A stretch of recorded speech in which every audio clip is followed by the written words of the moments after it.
Welcome back everyone to the Hello World guys. This is another episode of the Android game development series, and in this video we are going to take a look at TrueType font rendering in our Android OpenGL ES application that we have got here. And for that we are going to use this stb TrueType.h library. I've already copied and pasted it from the official stb repo, and you can just copy the files in your into your project, and just like we did with stb image.h. And one thing that you need to remember is that with TrueType.h you also need another stb library called stb-rectpack.h. Both of these are needed in order to actually use the full functionality of this. And we are going to basically use this to generate a texture for our font, and then we are going to render using that texture in order to render some text in our game. So to get started, we are going to just open up render.h and render.cpp as well.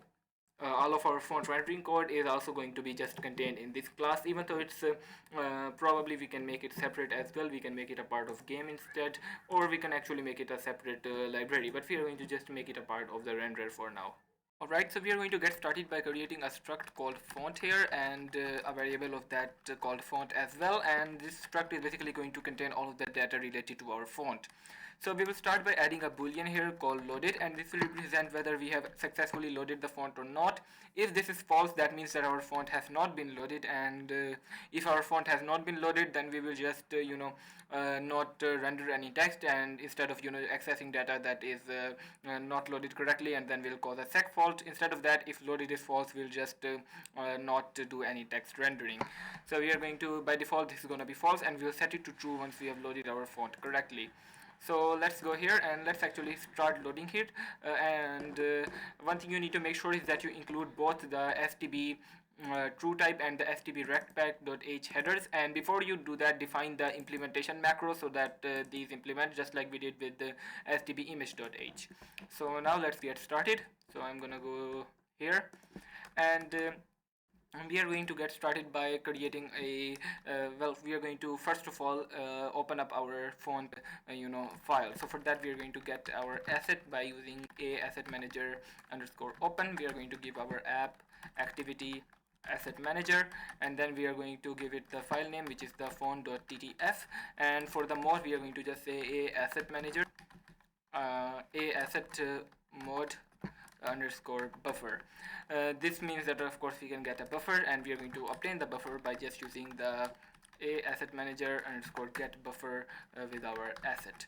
And if this buffer is null, so if the buffer is actually null or the asset is null, well, we'll just start with the buffer. So if the buffer is null, then we can go ahead and say we can go ahead and give an error saying that failed to load font.ttf, and then we can go ahead and return this like that. And we can also just do this check for the asset as well, just to ensure that we don't cause any problems. So we are going to go ahead and do it for the asset as well.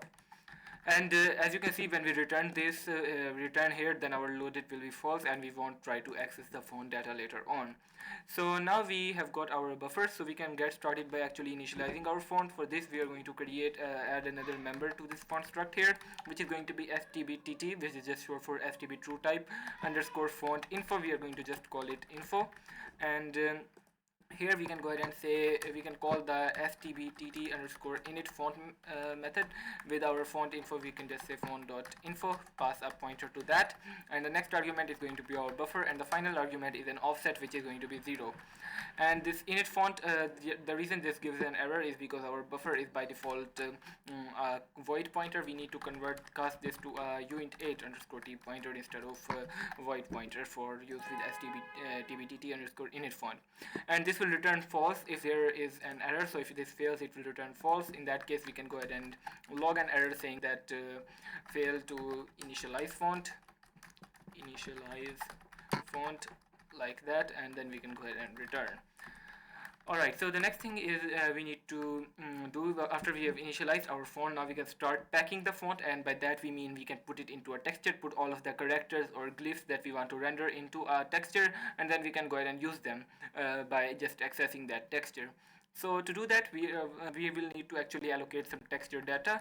So I'm going to go ahead and first of all I'm going to define a size for our texture. So texture size, and we are going to just start with 1K, and you need to make sure that the texture is big enough to store all of the font data. If it's not, then the font packing will fail and you will get an error message. And we are going to go ahead and allocate some memory as a unique pointer here. We are going to say std make unique, like that, and we are going to pass it our uint8 uint8 array. We are going to make a uint8 array with our texture size multiplied by texture size, like that. So this will allocate some pixel data for us, and now we can go ahead and start the packing of the font. So for that we need to create a pack context. I'm gonna just call it pack context here, and then we can go ahead and call the stbtt underscore begin pack begin function, and we can pass it a pointer to our pack context. The next argument, as you can see, is the font data. Actually it's the pixels, so we are going to say pixels dot data, like that. Or actually not pixels dot data, pixels dot get, to actually get the pointer. And the next argument is the width and height, so we are going to just pass texture size here. And the final argument is after the width and height, we have got the, as you can see, after width and height we have got the strides and the padding. So for the strides we are going to say 0, which signifies that our data is tightly packed. What the stride means is the number of bytes in a single row. So to get from the first element of the first row to the first pixel of the second row, the amount of bytes in between that, if we indicate that it's 0, then that means that there is no additional padding and it's just equal to texture size. So we are going to just put 0 here.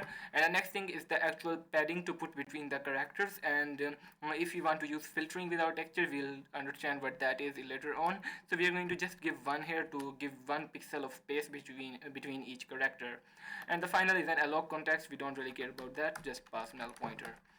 And if this fails, we are going to again log an error saying that failed to start packing, start font packing, and then we can go ahead and return, like that. Alright, so that will start our packing process and initialize the pack context. Now we actually need to pack. So in order to do that, we are going to create a pack range here, which we are going to just call range. And this range is going to basically represent what things we need to pack. So if I open this structure here, it starts with a font size, and we'll also like to store the font size here. So we're going to just create a float here called size, like that. And then I'm gonna go in here, and you can see the next argument is the first Unicode code point in range, which means that where our range starts from. We can either give a contiguous range by starting from a certain limit and then going up to a certain point, or we can go ahead and give an array of Unicode code points, which will be used to actually access the data of the characters that we want to pack. We just want them to be contiguous, so we'll start by first of all giving our font dot size here, and we'll just set the font dot size to be 128, for example, like that. And we are going to give it our font dot size, and we are going to start with 32, which is the first printable character in ASCII, and we can give null pointer here because we are not giving an array of code points. And then for the number of characters, we are going to say 96, basically covering the rest of the ASCII range, all of the printable characters. And now we need to give it the character data for this range, where to put the character data for the range.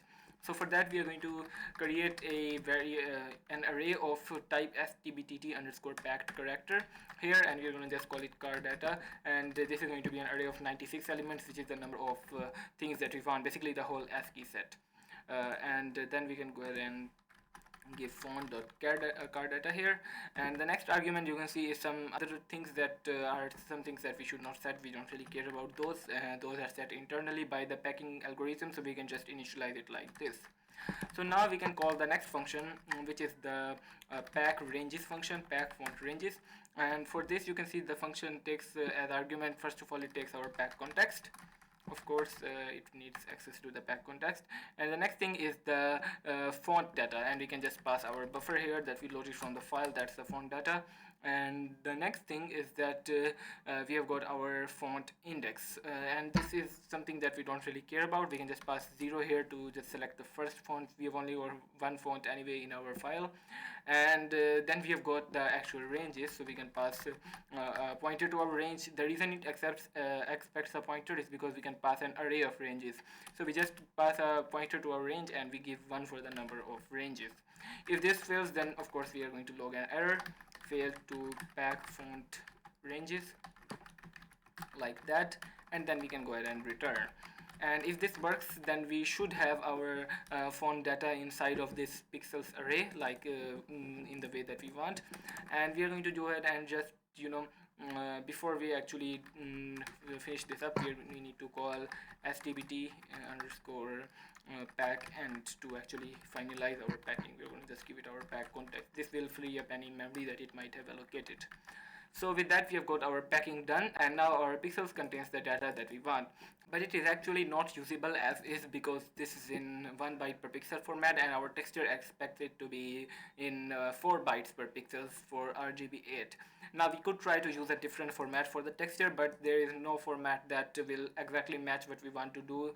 So we are going to actually convert this to, the RGBA format that we expect. So for that, we are going to go ahead and start by making a unique pointer, which I'll just call text data. So we're going to say std make unique, and we are going to give it a uint array, and the size is going to be text size multiplied by text size multiplied by 4, because now it's 4 bytes per pixel. So after that, we are going to basically start a loop over each of the pixel, text size multiplied by text size. And for each pixel, what we need to do is we are going to assign to our text data, we are going to say I 4 multiplied by I, because we are accessing like 4 we are accessing 4 bytes with each pixel. And for the first element, which is going to be the red, we are going to set that to full 255, and we are going to do the same thing for green and blue. So this is basically a white color. The only thing that's going to be changed is the actual alpha value. So for the alpha, we are going to go ahead and set that to our pixels from the the font outputted. So we are going to say pixels I here, and the reason we don't multiply by 4 is because this is already in the 1 byte per pixel format. So we have got our pixels here, and we have got this texture data, and this is actually usable for our texture. So now we are going to go under here, and I'm going to create a std unique pointer to a texture here, which we are going to just call the texture. It's going to represent the texture of the font that contains all of the characters. So we are going to go ahead and say font.texture is equal to std make unique texture, and then for the width and height, we are going to just give our text size and text size, and for the actual data, we are going to give this texture data that we have got here. And this is going to create the texture correctly like we need it to. And now to test this, drawing the text will be another problem which we'll solve in the next video. For now, just to preview this texture, instead of using white, I'm going to use the font.texture here for the default texture, and game.cpp, we are going to just render a single object with the default texture. So now let's go ahead and run that to see how it goes. So as you can see, now we have got this texture here, and you can see it actually is very hard to see because of how tightly packed it is, and the reason is that our size is a little smaller. I'm going to just change this to 256 to test how that goes, and if I run it again, now you should be able to see that we get some bigger text, and as you can see, it contains all of the characters in a seemingly random order. And how to actually know which one we need to draw and how we need to draw that, we have got the data for that in this packed card structure here. And in the next video, we are going to take a look at how we can use this and the texture combined to actually render some text using this. So given a string, how can we render that using this stuff that we have got here? So before we do that, one thing that we want to make sure is that at the end of the function, we need to set the loaded to true, because everything now works. So anyways guys, this is going to be pretty much it for this video. I'll see you in the next one. Make sure to like and subscribe as well, and share this video with other people, and bye.